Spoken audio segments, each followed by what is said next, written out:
Hello, everyone. Welcome to an overview of test format and constructs. I'd like to tell you a little bit about how we make the exams, the English exams at Hot Spring Elementary School, and why we think they're useful for measuring English ability. Now, first of all, as you know, the test would have to cover the four language skills: listening, speaking, reading, and writing. This creates a very long test, actually, and it's done over 2 days of testing. The first day is the communication test, and this would be a multiple choice test, multiple choice question, and they listen to the script. They'll listen to an audio recording, or they'll listen to me speaking the script and then mark their answers on their test sheet. After that's done, I collect all the test sheets and then I call up the students individually for a speaking test. At this point, the students are allowed to work quietly on workbooks or some busy work that we give them while I conduct the speaking test one on one. On the second day, there's a literacy test, and this is one test sheet with reading items, multiple choice items. And at the end of the test, there is a writing test where they write answers to questions. So, um, before we go any further, we need to think about what the test score means. What does it mean to have good English ability? Uh, what is good listening, speaking, reading? So this, of course, relates to the construct validity, um, the how well the test accurately measures what it's supposed to measure. What are we measuring with this score? And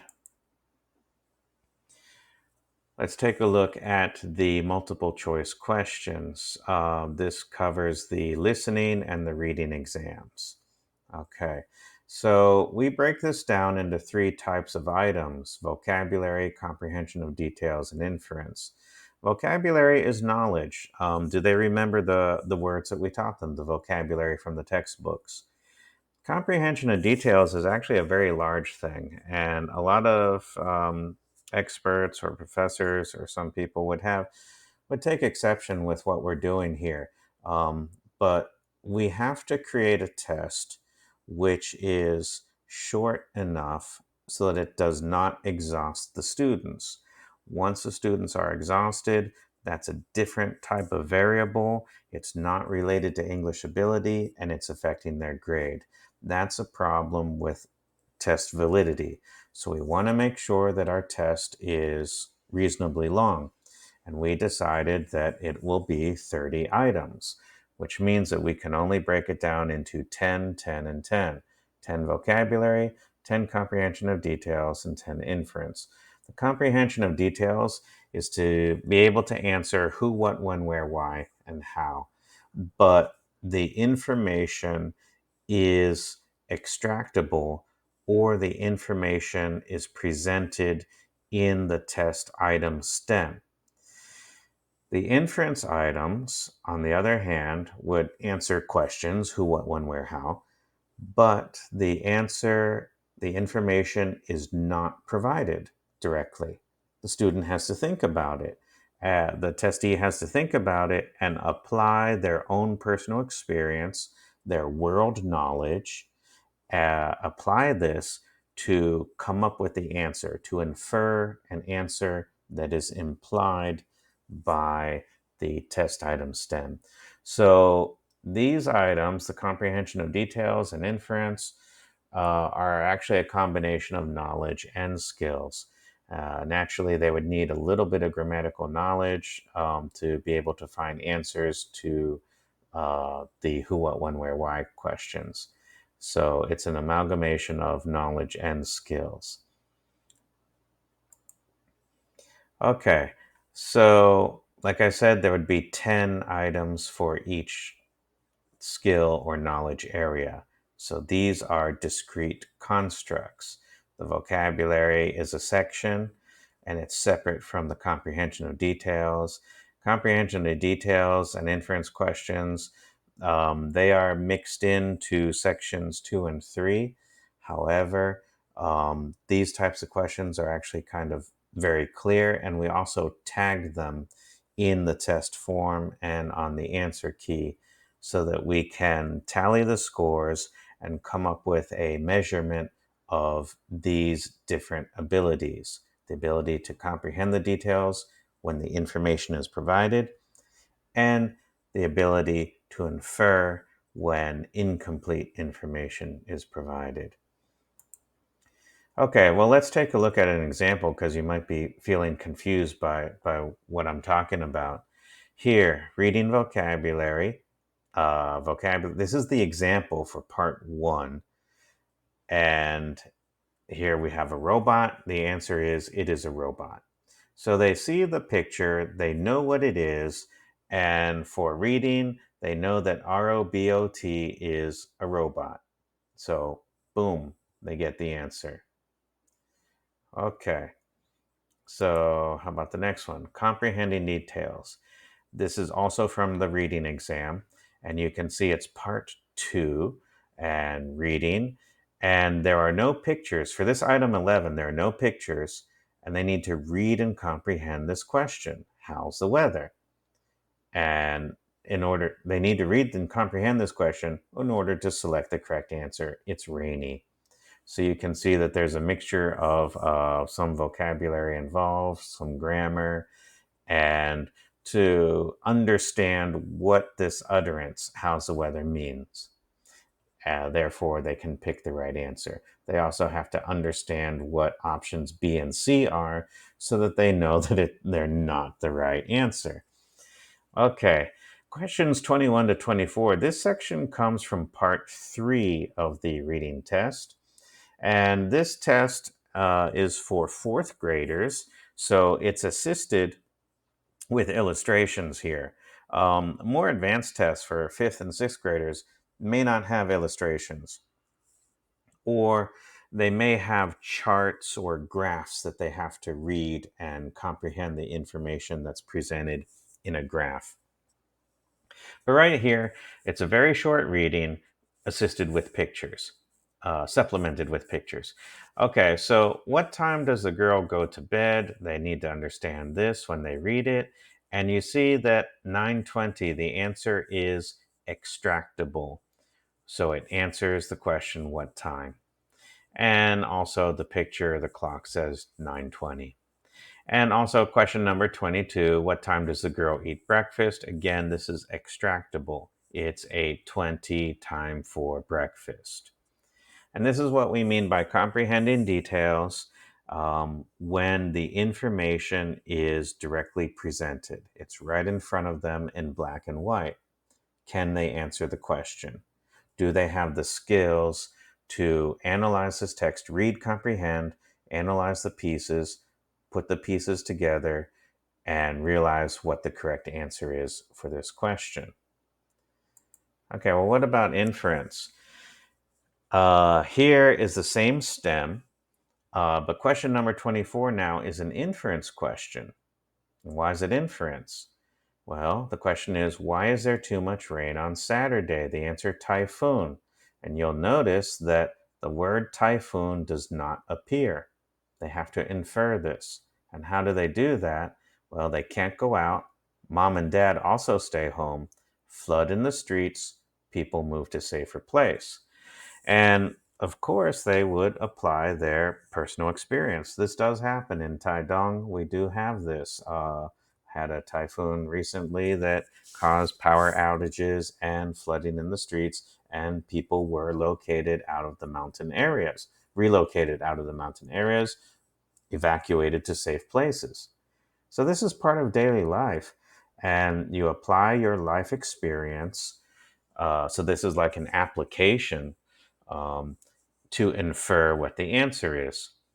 Now, in the textbook, Wonder World 3, the word typhoon is not one of the vocabulary items. However, flood, move to safer place, too much rain, and terrible weather. These are the actual phrases that are taught in the book.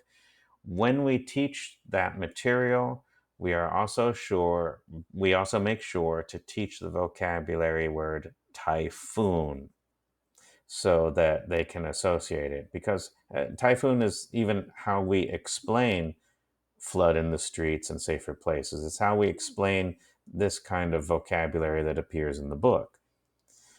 So it's fair game on the test. Now, why is there too much rain? It's a typhoon. Okay, let's look at listening tests. Here again is the example. So this is part one of the listening, and right up top there's an example, and they see the pictures, listen, and choose what they hear. So they will hear, "It's an eraser, it's an eraser," and they'll know the answer is B. Okay, so you see how it works very similar to the reading test. It's just a different modality. Do they recognize the word? And can they identify it and mark the correct answer? Okay, then for part two, pictures are removed. There are no supporting illustrations. They simply choose A, B, or C, which conversation is correct. So they must listen and they need to match a question with the appropriate answer to create an appropriate dyad dialogue. Okay, and if we look at the sample of the answer key, this has the script. And during our placement tests, we actually have a recording prepared, but during the monthly tests, I'll just perform this. I'll just read this myself. So they will hear number 21, conversation A. How's the weather? It's time to go home.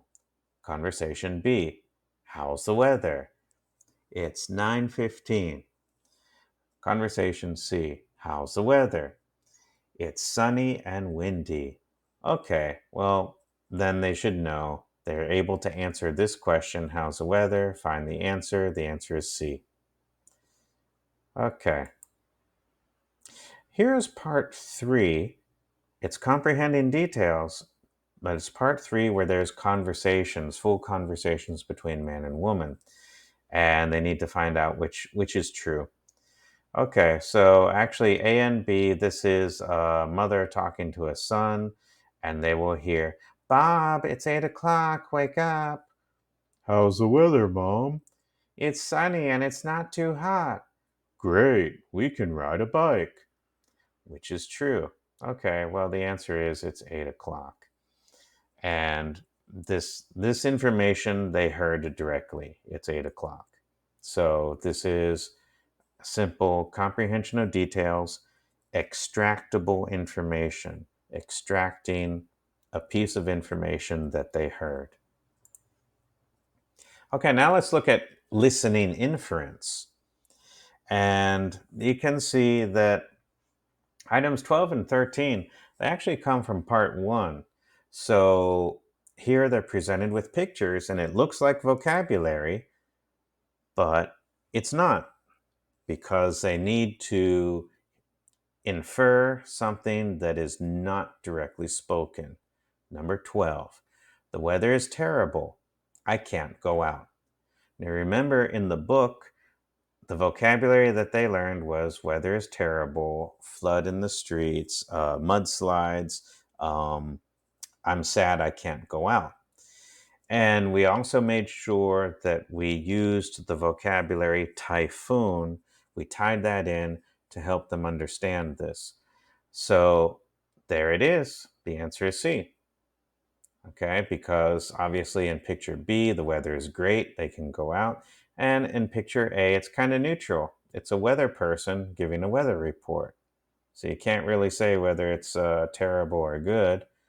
Picture C is the terrible weather. Okay. Um, Item 13, this is actually one of the phonics words. The answer is B, theme park, where they had to learn the long E sound. As you know, phonics is kind of boring.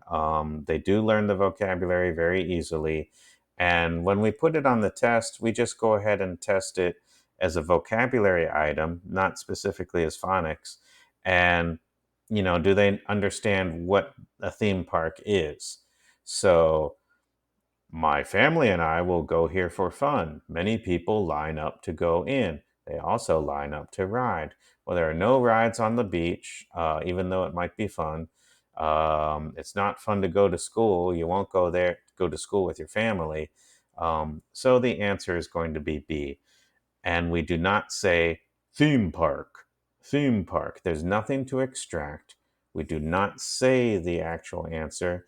They have to infer it from these clues. So it's inference. Okay, and now for a listening exam, part three. And again, remember, part three has conversations between man and woman. And on their test paper, they will see the question, which is probably true. The conversation is actually father and daughter. Wake up, Sally. It's 7 o'clock. Time for breakfast. Oh, now I'm late. Don't worry. There's no school and no work today. Your mother and I can stay home. Oh, I see. The weather is terrible. Yes, there is a flood in the streets and mudslides in the mountains, which is probably true. Typhoon. Okay, so it's actually very similar to the reading exam, where we saw the girl, at night, 9:20, she's scared, and the next morning, 8:20, eating breakfast. There's no school and mudslides or floods in the street. But now this appears as a listening exam, so it's a different modality. You know, do they understand typhoon? Do they understand the concepts related to it if they hear it? And that is how we make a complete test battery. Um, so, of the MCQ multiple choice questions, there are three options A, B, C. So, as you know, the grand average would be 1/3 chance, 33% of a random correct answer with no knowledge whatsoever on a three option item. So, if we were to have 10 items per construct, we could say that these 10 items are actually a test, a small test, a testlet within a test. And these 10 items are a test of vocabulary. And the other 10 items, if you put the scores together, they are a test of comprehending details. And then, of course, the next 10 items would be a test of inference ability. So now we have three different scales, or we have three different tests, and we can measure three aspects of a student's English ability. Now, some people might say, oh, well, that's not exactly how probabilities work. But, this is just rule of thumb. We are trying to create something that can be useful for teachers with no statistics background. Also, your class has a very small sample size. So you just want something that you can score and then make an educated guess about where the student lies in terms of how how how high their ability is. So, of course, if they get 10 out of 10, yay, that's great. And it was not random. No one randomly gets 10 out of 10. We know that. Out of 10 questions, total complete random, the best that they can do if they have no knowledge is only 3 out of 10. So you see that these low scores, maybe they might know a little bit, but we're still going to say that that's random noise and they were lucky. Somewhere around 4 out of 10, we might say that they have ability, but it's very low and they are failing and struggling and we need to help them. And of course, 6 out of 10 corresponds to 60%. 7 out of 10, we can see that this is low pass. 6, 7, low pass. 8, 9 is where we want to be. 9, 10 is awesome. And we know that the testee, the child, has good ability. Okay, so now let's take a look at let's take a look at our constructed responses.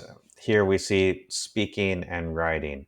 These are not MCQ. A testee must write something or say something. Now, these constructs are integrated. They're all tied together. We cannot separate them. Vocabulary, the knowledge, the skills of syntax and grammar, knowledge of syntax and grammar, skills of pronunciation in the speaking test. In the writing test, they need a skill of spelling and also the sentence mechanics. So these cannot be separated. They're all together. So, yes, the writing test will have all of this. The speaking test, every item measures this thing. And let's take a look. A speaking test, well, we use a sheet that has pictures printed on it so that we don't have to fumble around with flashcards. So it's just nice and convenient. And at the bottom of the sheet, there are suggested questions. So here in this unit about the weather, we can ask 2 or 3 items. How's the weather in Taipei? Oh, look at Taichung. How's the weather in Taichung? How's the weather in Tainan? And you can see, then the student will need to answer, it's rainy in Taipei, it's cloudy in Taichung, it's sunny in Tainan. So you see that they need the vocabulary, they need to remember the vocabulary, and they need to have a correct, grammatically correct sentence. And they should also say it reasonably well with good pronunciation, comprehensible pronunciation. You can also see where pronunciation is very important on items 2 and 3, 1115, 1150. So these questions will measure everything together as one speaking ability. Okay, here's samples of writing. Some people criticize the sentence jumbles because they think it's too simple or too mechanical or doesn't really test anything. Actually, it does. It does test grammar and syntax, and it is important. It is not a comprehensive communicative exam, but at least we know that we are testing grammar and mechanics. And we will see students, we will see evidence of their interlanguage. Let's see. Rex and Gary have dinner at 7 o'clock. Okay. Um, Actually, the Chinese sentence order would be Rex and Gary at 7 o'clock have dinner. And that's not the natural English order. Our natural English order is to put the prepositional phrase. In this case, it expresses the time. We would put this at the end of the sentence. So a student who has learned well and learned the material well would write that sentence. Rex and Gary have dinner at 7 o'clock. And what would Miss Tang like to eat? Okay, because remember in the Chinese syntax, Miss Tang would like to eat what, right? Miss Tang 想要吃什么? So with a student with interlanguage whose English ability, their productive English ability is still not complete, is still developing, they would make that mistake. Miss Tang would like to eat what? We will see that on these items. We will see these words out of order. And that gives us important information about the student's progress in learning English. So we feel that these items are very useful and they comprise half of the writing test, 5 items here. The other 5 items would be very similar to part 1 of the reading test or part 1 of the listening test. There's a picture prompt. And they see the picture, and that tells them the answer that they are supposed to write in order to answer this question. What does Shelly's mom do after work? She bakes a cake. And there are multiple correct options, or there are multiple versions of what's correct. She bakes a cake. She bakes a cake after work. Shelly's mom bakes a cake after work. All of these are correct. But of course, you see, they have to spell the words correctly. and again, use their knowledge of syntax and grammar and sentence mechanics. And it's all integrated. It's impossible really to separate it. Okay, so now that's the way the whole test battery works. So to recap, listening test has 30 items, 1 point per item is 30 points. Same for reading. The speaking test has only 5 questions because it's one-on-one. We want to get through each individual kind of quickly. We only give them 5 questions. But it's scored on a Likert scale from 0 to 4. So that's 4 points. Um, and for a total possible 20 points. The written exam is 2 points per item. This gives us some sort of leeway for partial credit, and 10 items gives 20 points. So altogether, there's 100 points there. And that's pretty much it. That's it in a nutshell for now. There are more details. There's a lot more to tell you, but you should go take a look at the monthly exams. The subpage under this page is the monthly exams. Take a look there and you can find out more.